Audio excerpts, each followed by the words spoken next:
एक औरत। ये कहानी एक औरत की एक माँ की है।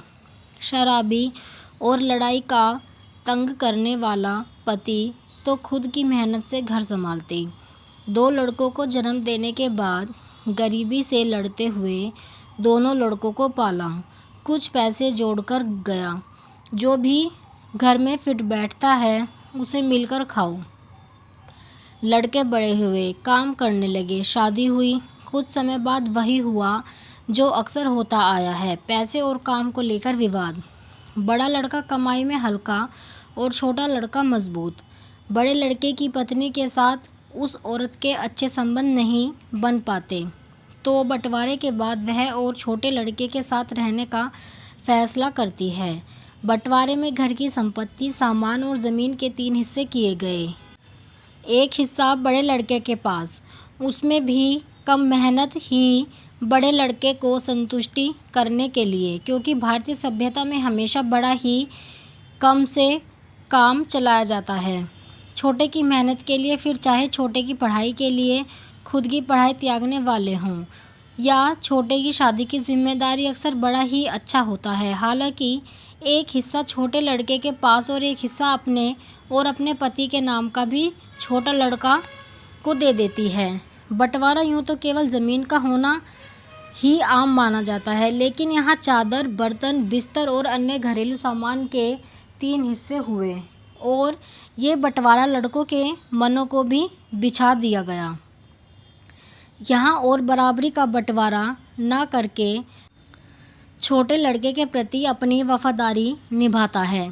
दोनों लड़के अपना काम अकेले संभालना शुरू करते हैं।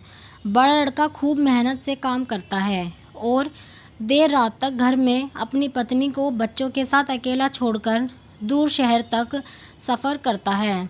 सालों की मेहनत से कुछ अर्जित जमा करता है।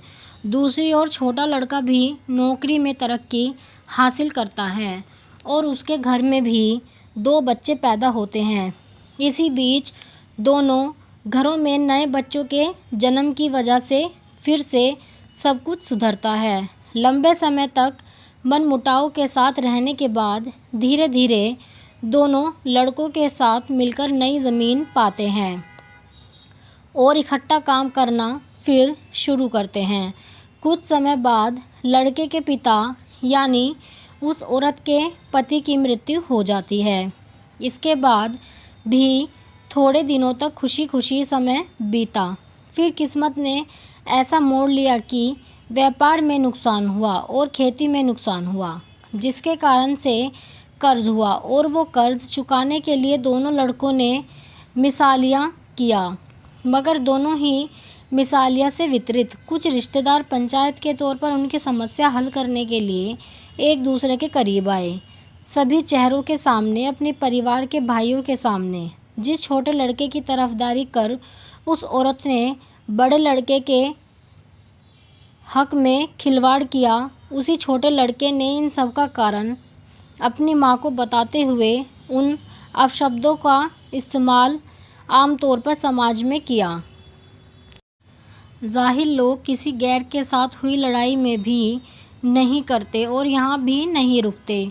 उस छोटे लड़के ने अपने स्वर्गीय पिता को भी मूड़ के अपशब्द प्रस्तुत किए।